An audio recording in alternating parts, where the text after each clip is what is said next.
El misterio de Belicena Vilca. Libro segundo.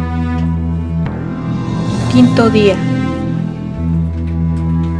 Ahora que ya le comuniqué estos antecedentes imprescindibles, entraré de lleno en la historia de mi familia, Dr. Ziegnagle. La misma, según adelanté, desciende directamente de los atlantes blancos y, desde luego, de los antiguos divinos hiperbóreos.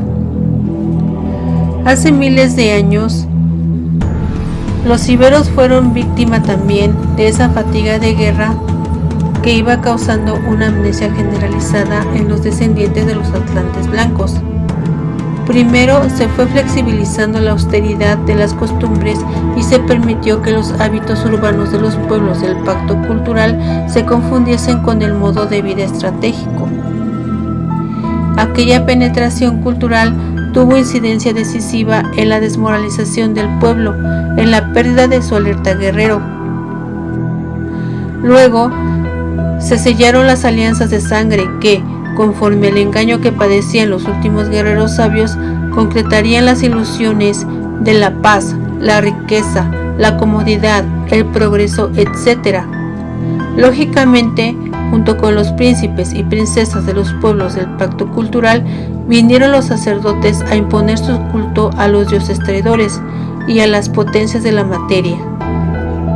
Los guerreros perdieron así su espiritualidad, conocieron el temor y especularon con el valor de la vida.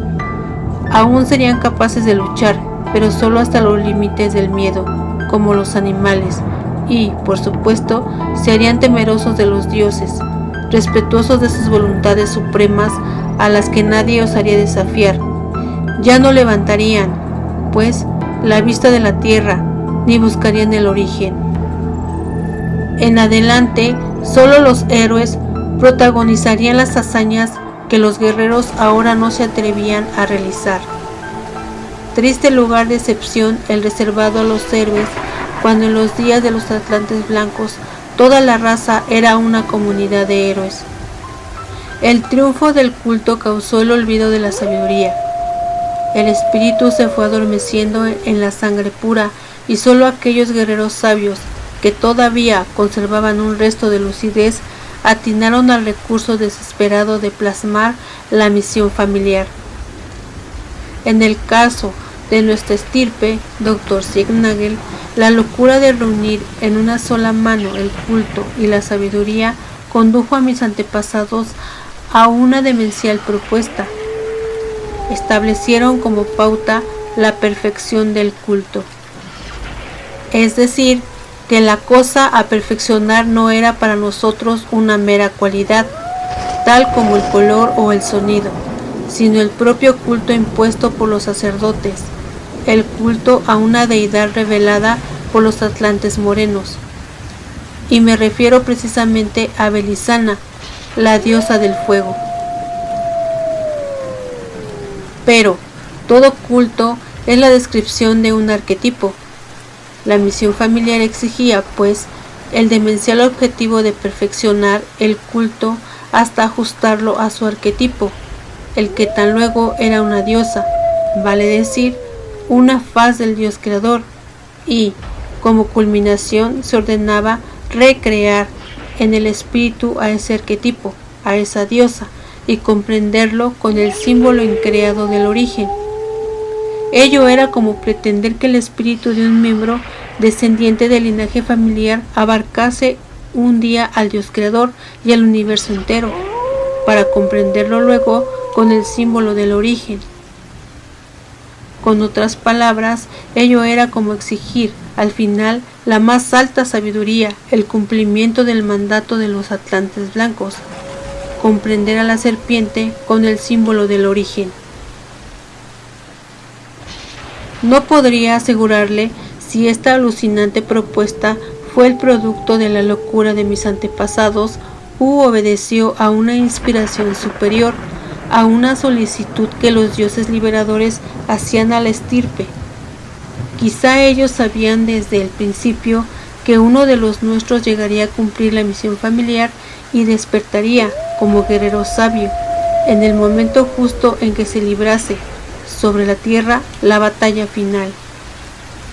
Porque si descartamos un acto de locura de los guerreros sabios y aceptamos que obraron con plena conciencia de lo que suponían conseguir, no se explica la extrema dificultad de semejante misión, a menos que su cumplimiento contribuyese a la estrategia de la guerra esencial y se confiase en la ayuda y la guía invisible de los dioses liberadores. Tal vez, entonces, los dioses liberadores quisieron contar durante la batalla final con iniciados capaces de enfrentarse con ellos cara a cara y hubiesen decidido dotar a ciertos linajes como el mío del instrumento adecuado para ello, esto es, de la comprensión del arquetipo de los dioses. Esta necesidad se entiende por medio de una antigua idea que los atlantes blancos transmitieron a los guerreros sabios de mi pueblo. De acuerdo a esa revelación, los dioses liberadores eran espíritus increados que existían libremente fuera de toda determinación material. Pero los espíritus encadenados en la materia, en el animal hombre, habían perdido el origen y, con ello, la capacidad de percibir lo increado. Solo podían relacionarse con lo creado, con las formas arquetípicas. Por eso los dioses liberadores solían emplear como ropaje algunos arquetipos de dioses para manifestarse a los hombres. Naturalmente, tales manifestaciones solo tendrían lugar frente a los iniciados hiperbóreos, porque solo los iniciados serían capaces de trascender los ropajes, las formas de los arquetipos creados, y resistir cara a cara las presencias terribles de los dioses liberadores. Siendo así, tal vez ellos habrían querido que un iniciado de mi estirpe llegase algún día, presumiblemente durante la batalla final, a ponerse en contacto con la diosa hiperbórea, que suele manifestarse a través de Belisana, la que los atlantes blancos llamaban Fría y los antiguos hiperbóreos Lilith. Cualquiera fuese el caso, por locura o inspiración divina, lo cierto es que la pauta de aquella misión determinó que nuestra familia se consagrase con ardor a la perfección del culto a la diosa Belisana. Seguramente esa dedicación tan especial a la práctica de un culto haya sido salvadora, pues durante muchas generaciones se creyó que el nuestro era un linaje de sacerdotes. En verdad, los primeros descendientes en la misión familiar no se debían diferenciar mucho de los más fanáticos sacerdotes adoradores del fuego. Sin embargo, con el correr de las generaciones fueron surgiendo miembros que penetraron más y más en la esencia de lo ígneo. La diosa Belisana estaba representada en el culto primitivo por la flama de una lámpara perenne de los atlantes morenos. Las lámparas perennes las habían cedido los sacerdotes para sellar las alianzas de sangre entre miembros del pueblo del pacto cultural y del pacto de sangre, y como el medio mágico más seguro para imponer el culto sobre la sabiduría. De ese modo, entre los íberos de mi pueblo, un guerrero sabio contrajo enlaces con una princesa ibera, que era también sacerdotisa del culto a la diosa Belisana, y recibió como dote aquella lámpara cuya flama no se apagaba nunca. Absurdamente, mi familia poseyó entonces la espada sabia, con la piedra de Venus de los atlantes blancos, y la lámpara perenne, con la flama de los atlantes morenos. Pero la espada sabia no jugaría aún su papel, solo era celosamente conservada, por tradición familiar, pues se había perdido la facultad de ver el signo del origen sobre la piedra de Venus. En cambio, a la lámpara perenne, al culto de la flama sagrada, se le ofrendaba toda la atención. Así, hubo descendientes que consiguieron perfeccionar la divina flama, aproximándola cada vez más al arquetipo ígneo de la diosa. Y hubo también descendientes que lograron aislar y aprender la esencia de lo ígneo, incorporando al arquetipo del fuego en la sangre familiar. Cuando esto ocurrió, algunos antepasados, prudentemente, abandonaron el culto de la flama y se retiraron a un señorío del sur de España. Dejaron la lámpara perenne a los restantes familiares, que eran incapaces de faltar al culto, y conservaron la espada sabia, que para aquello no significaba nada. Por supuesto, quienes quedaron en custodia de la lámpara perenne continuaron siendo reyes o sacerdotes, porque el pueblo estaba completamente entregado al culto de la diosa Belisana. Los que se retiraron, mis antepasados directos, tuvieron que ceder en cambio todos sus derechos a la sucesión real. No obstante, mantuvieron algún poder como señores de la casa de Tarsis, cerca de Huelva, en Andalucía. Fue entonces cuando adoptaron el barbo unicornio como símbolo de la casa de Tarsis. Al principio representaban aquel pez mítico en sus escudos o en primitivos blasones, pero en la Edad Media, como se verá, fue incorporado heráldicamente al escudo de armas familiar. El barbo caballero, Barbus eques, es el más común en los ríos de España, especialmente el Odiel, que circulaba a escasos metros de Tarsis.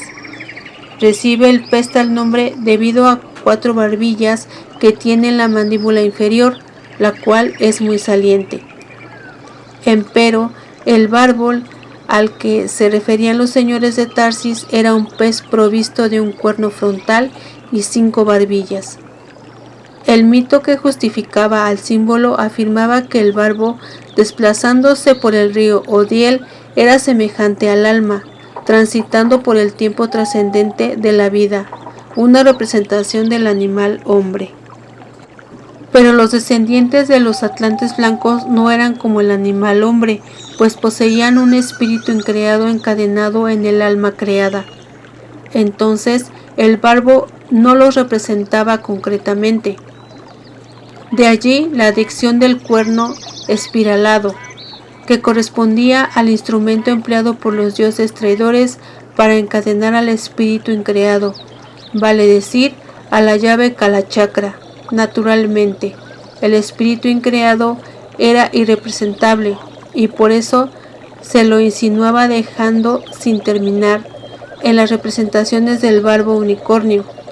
La punta del cuerno, más allá del cuerno, a una distancia infinita, se hallaba el espíritu increado, absurdamente relacionado con la materia creada, y la barba del barbo, desde luego, significaba la herencia de Nabután, el número de Venus.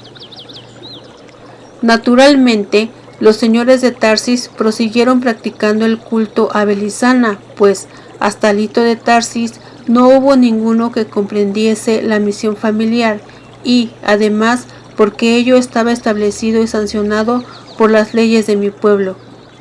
Mas, el objetivo secreto de la misión familiar impulsaba inexorablemente a sus partícipes a recrear espiritualmente el arquetipo ígneo, y eso los marcó con una señal inconfundible.